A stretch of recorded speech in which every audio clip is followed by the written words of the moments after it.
आज बुलेटिन की शुरुआत करेंगे बड़ी खबर के साथ, जहां दिल्ली एनसीआर में आज से ग्रैप 4 लागू हो रहा है। बेहद ही खतरनाक स्तर पर दिल्ली एनसीआर का प्रदूषण लेवल पहुंच चुका है। 10वीं और 12वीं के क्लास को छोड़कर सभी स्कूलों को बंद कर दिया गया है। ऑनलाइन चलेंगी बच्चों की क्लासेस। सभी निर्माण कार्यों पर प्रतिबंध लगेगा। सभी बड़े वाहनों की एंट्री पर भी रोक लगेगी। आईएमडी ने दिल्ली में ऑरेंज अलर्ट भी जारी कर दिया है।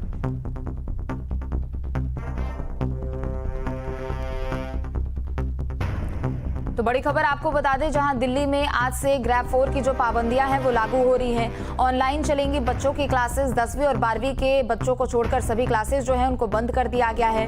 फिजिकली क्लासेस नहीं होंगे, ऑनलाइन क्लासेस यहां पर कराए जाएंगे और सभी बड़े वाहनों की एंट्री पर रोक लगेगी। ज्यादा जानकारी के लिए संवाददाता अरविंद हमारे साथ मुजफ्फरनगर से जुड़ चुके हैं।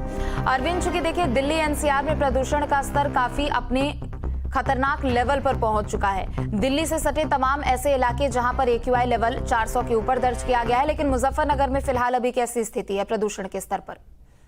देखिए, अगर मुजफ्फरनगर में बताया जाए कि प्रदूषण के स्तर पर स्थिति बहुत खराब है। यहाँ पे अगर स्कूल के बच्चों की बात करी जाए या बुजुर्गों की बात की जाए तो वे लगातार प्रदूषण की वजह से बीमारियों से ग्रस्त हो रहे हैं और डॉक्टर की यहाँ लंबी कतारें लगी हुई है। उसका बड़ा कारण ये है कि ये एनसीआर क्षेत्र है, यहाँ पे फैक्ट्रियों का जी आप अपनी बात पूरी कीजिए अरविंद। जी, ये एनसीआर क्षेत्र है, यहाँ पे फैक्ट्रियों की वजह से भी बहुत प्रदूषण है। यहाँ पिछले महीने में यहाँ प्रदूषण के जो चेयरमैन हैं वो भी आए थे और उन्होंने प्रदूषण के लेवल को देखते हुए उसकी स्थिति को गंभीर बताते हुए उन्हें अपने सभी फैक्ट्रियों को निर्देश दिए थे कि वे अपने मानकों के अनुरूप ही अपनी फैक्ट्रियां चलाए। अगर कोई भी व्यक्ति ऐसी फैक्ट्रियों को चलाता हुआ मिला जिसको मानकों के अनुरूप नहीं है तो उसके ऊपर सख्त कार्रवाई की जाएगी। और यहाँ पे लगातार इस तरह की कार्रवाई होती भी रहती है।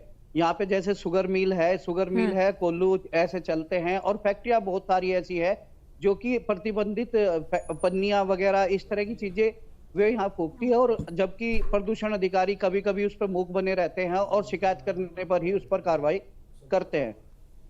बिल्कुल अरविंद, आप बने रहे, लौटेंगे आपके पास। ग्रेटर नोएडा से संवाददाता तरुण भी हमारे साथ जुड़ चुके हैं। तरुण, एक्यूआई लेवल लगभग 400 के पार पहुंच चुका है और 500 के लगभग की श्रेणी में पहुंच चुका है। दिल्ली एनसीआर फिलहाल अभी गैस चैम्बर बना हुआ है और अगले कुछ दिनों तक कहीं से भी कोई राहत मिलती हुई नजर नहीं आ रही है। नतीजन ग्रैप 4 आज से लागू हो रहा है। बिल्कुल, आपने सही कहा। आज सुबह 8 बजे से ग्रैप 4 है वो पूरी तरीके से लागू हो गया है और लगातार जो ट्रैफिक पुलिस है यातायात पुलिस जो लगातार वो डीजल जो पेट्रोल वाहन है उन पर लगातार कार्रवाई करता हुआ नजर आ रहा है। सुबह से ही जिस तरह प्रदूषण का स्तर के जो आदेश हुए हैं, जो कंट्रोल करने के आदेश हुए हैं, लगातार कहीं ना कहीं तस्वीरें हम आपको एक नजर दिखाना चाहेंगे। हम इस समय यमुना एक्सप्रेसवे के 0 पॉइंट पर है, नोएडा यमुना एक्सप्रेस पर है। आप तस्वीरें देखेंगे, ये यमुना एक्सप्रेसवे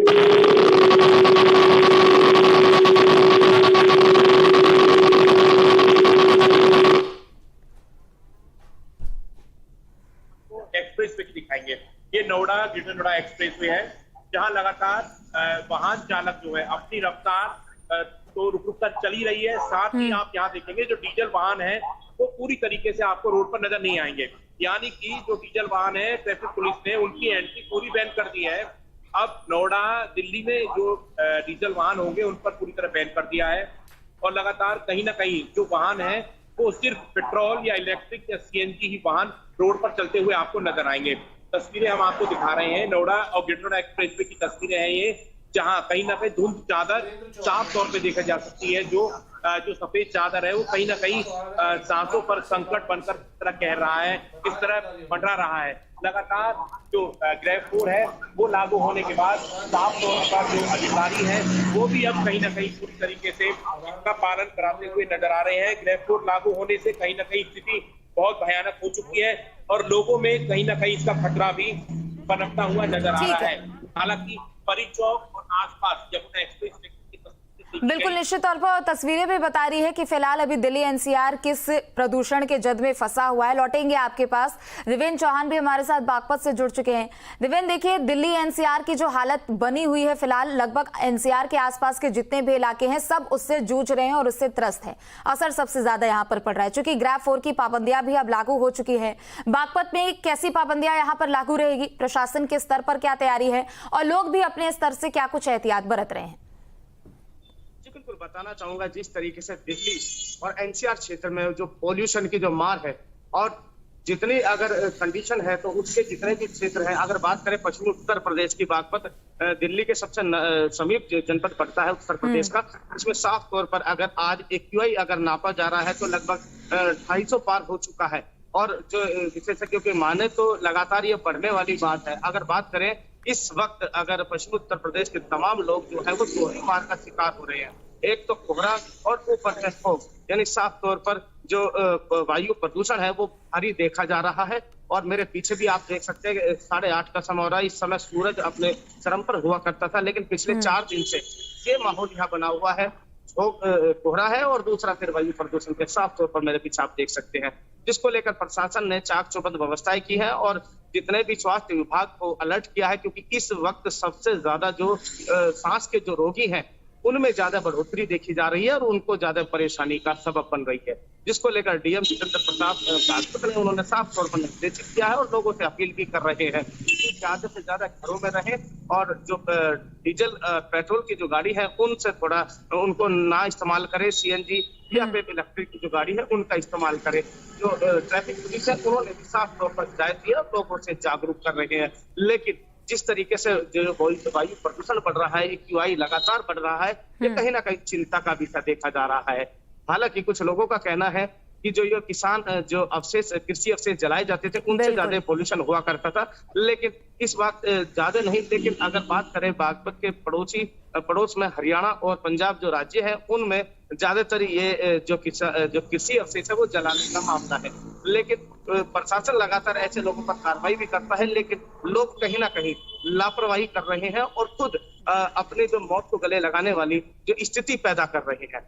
अगर बात करें पश्चिमी उत्तर प्रदेश में लगातार एक्यूआई बढ़ रहा है और लोग को साफ तौर पर गाइडलाइन और यहाँ प्रशासन द्वारा जागरूक किया जा रहा है कि मास्क का ज्यादा से ज्यादा इस्तेमाल करें, जो वायु प्रदूषण के जो कीटाणु हैं वो डायरेक्ट आपके अंदर ना उतर सके और उसमें कहीं ना कहीं राहत मिल सके। और सुबह की जो मॉर्निंग वॉक है उस पर भी पाबंदी लगाई गई है। तो साफ तौर पर वायु प्रदूषण की जो मार है लगातार लोग झेल रहे हैं। जी बिल्कुल देवेंद्र, आप बने रहे, लौटेंगे आपके पास। अरविंद का रुख करेंगे एक बार फिर से। अरविंद, चूंकि देखिए मुजफ्फरनगर और एनसीआर के कई ऐसे क्षेत्र हैं जो कि कृषि बहुल क्षेत्र है और निश्चित तौर पर यहाँ पर बड़े पैमाने पर पराली भी जलाई जाती है मुजफ्फरनगर में, और साथ ही साथ पिछले कुछ दिनों में हमने देखा है कि पराली बड़े पैमाने पर जलाई गई है जिस पर अब रोक लगाई जा रही है। तो क्या इस तरीके के एहतियात यहाँ पर शुरू से ही बढ़ते जा रहे हैं और अब क्या कुछ यहाँ पर एडवाइजरी जारी की जाएगी ताकि प्रदूषण पर नियंत्रण अपने स्तर पर किया जा सके? देखिए, आपको बता दें कि मुजफ्फरनगर जो है ये गन्ना बेल्ट है, यहाँ पे धान की फसल तो बहुत कम होती है, लेकिन फिर भी प्रशासन ने एहतियातन इस तरह के निर्देश दिए हुए हैं कि कोई भी कृषि अवशेषों को जलाए नहीं, उसको कल्चर मशीन के द्वारा वहीं पे खत्म कर खेत में ही फैला दिया जाए ताकि वे खाद का काम करे। किसान उस बात को गंभीरता से भी ले रहे हैं। अगर मैं मुजफ्फरनगर की बात करूं तो मुजफ्फरनगर में अगर एक्यूआई बढ़ने की वैन वजह है तो यहाँ पे फैक्ट्रियां हैं, क्योंकि पराली इस क्षेत्र में नहीं होती है। ये गन्ना बेल्ट है, यहाँ पे गन्ने को लेकर जो चीज अवशेष होते हैं उसको किसान स्वतः ही अपने खेत में डिमोलाइज कर लेता है, उसको वो जलाता नहीं है। और उसके लिए उन्होंने मशीन इक्विपमेंट सरकार ने भी किसानों को दे रखे हैं और कुछ किसानों ने खुद से भी, जो संपन्न लोग हैं वे लोग अपने आप भी बना के रखे हुए हैं। लेकिन यहाँ पे पोल्यूशन की मेन वजह फैक्ट्रियां हैं और फैक्ट्रियों के अंदर यूज किया गया जो उसको जलाने के लिए यूज की जाती है वे प्रतिबंधित चीजें बहुत है। यहाँ का जो पोल्यूशन विभाग है और जो उसके अधिकारी हैं वे शिकायत करने पर भी कभी कभी मूक दर्शन बने रहते हैं। अगर मैं आपको बताऊं तो एक बहुत बड़ी फेयर लिस्ट है, यहाँ पे उनके ऊपर कार्रवाई, शिकायत के बाद कार्रवाई करने की बात है, ताकि ये समझ नहीं आता कि यहाँ पे अगर देखा जाए तो कोल्लू थोड़ा वजह है और आप शुगर मिल 9 शुगर मिलें यहाँ पे है जो लगातार पोल्यूशन के लिए है। लेकिन उसके साथ साथ कुछ फैक्ट्रियां हैं जहाँ पे अगर कहा जाए तो इसी वजह से चेयरमैन यहाँ आए थे, क्यों लगातार शिकायतें जा रही थी कि यहाँ पे अधिकारी द्वारा कार्रवाई नहीं की जा रही है। तो वे पिछले मंथ यहाँ पे आए थे और अपने अधिकारी को भी निर्देश दे के गए थे कि इस तरह की दोबारा से वे अधिकारी नहीं, हम नहीं समझ सकते कि अधिकारी क्यों बच्चों, बुजुर्गों और नए मतलब जो नौजवानों के जीवन से खेलने का वे कार्य कर रहे हैं, कि बहुत सारे यहाँ पे ऐसे लोग हैं जो लगातार इस तरह से अवेयर है और वे एनजीओ भी है यहाँ पे लोगों को अवेयर करते रहते हैं कि पोल्यूशन के होने की वजह से जो बीमारियां फैलती है उसका आप कैसे ध्यान रख सकते हैं और किन किन प्रिकॉशन को रख सकते हैं। बिल्कुल, चूंकि देखिए प्रदूषण का स्तर अपने खतरनाक लेवल पर पहुंच चुका है और इससे लोगों को बचने की भी जरूरत है। तरुण, आपका रुख करते हुए, चूंकि देखिए आबो हवा बेहद खराब हो चुकी है और ये जो हवा है ना, इस तरीके से हम देख के समझ सकते हैं कि कोहरा यहाँ पर कितना है, प्रदूषण कितना ज्यादा है यहाँ पर। बहरहाल आप तीनों लोगों का बहुत बहुत शुक्रिया, तमाम जानकारियां आपने हमारे साथ साझा की है। और चलिए आगे बढ़ेंगे। दिल्ली एनसीआर में लगातार पॉल्यूशन बढ़ता जा रहा है। जैसे जैसे ठंड शुरू हो गई है वैसे वैसे पॉल्यूशन का स्तर लगातार बढ़ रहा है। बढ़ते पॉल्यूशन से निजात दिलाने के लिए एनसीआर में ग्रैप सिस्टम लागू किया गया है।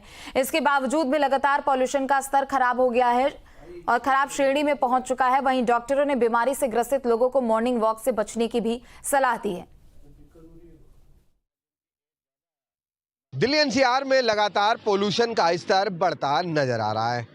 इस समय हम गाजियाबाद के NH9 पर है। आप तस्वीरों में देख सकते हैं, चारों तरफ आपको धुंध ही धुंध दिखाई देगी। जो मेरे सामने हाई राइज बिल्डिंग है वो इस समय धुंध की चादर में लिपटी नजर आ रही हैं। सड़कों पर विजिबिलिटी कम है, लोगों को वाहन चलाने में खासी दिक्कतों का सामना करना पड़ रहा है। लोग अपने वाहनों की लाइट जलाकर मजबूरन चल रहे हैं। जैसे जैसे सर्दियां बढ़ रही हैं वैसे वैसे पोल्यूशन का स्तर लगातार बढ़ रहा है।